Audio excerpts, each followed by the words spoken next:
Assalamu alaikum warahmatullahi ta'ala wa barakatuhu. Sunana Zulaihat Ibrahim wacce kuka fi sani da Zipritty.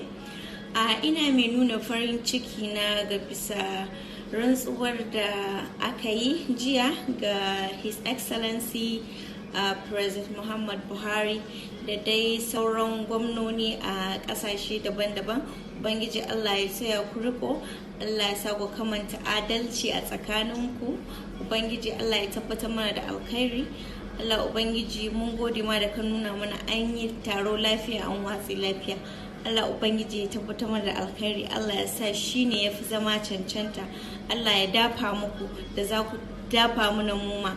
Ubangiji Allah ya sa yadda kuka hau wannan kujera aka tantance kuka rantse, Allah ya sa ku cika alƙawarinku, domin kuwa alkur'ani mai girma ba abun wasa bane har da mutum zai dafa ya ruwan tsuwa a kansa. Idan ka yi rantsuwa, ni walla babu ma abun da na tsaya ina yi matagumi ina tunani sai irin rantsuwar da shugabanni sun kai jiya da alkur'ani mai tsarki mai girma.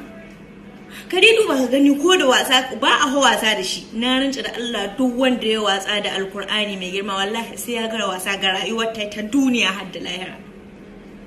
Dan girman Allah ku manyan nan da kuka zo kuka yi alƙawari da wannan alkur'ani mai tsarki mai girma, wallahi ku tabbatar kun cika abin ga alƙawarin.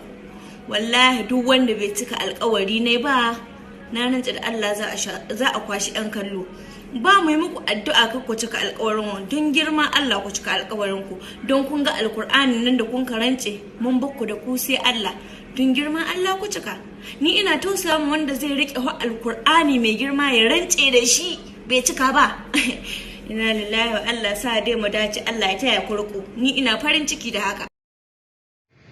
Ya Allah, dan albarkacin wannan wata, duk saurayin da yake neman wata domin ya yaudare ta ko kuma ya zo da niyyar yaudare ta, ya Allah ka saka zama matarsa.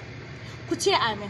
Ko gurguwa ce, ko makauniya ce, ko kuturwa ce, kai ko 13-19 ce ita, ya Allah ka saka ta zama matarsa. Ku ce min amin.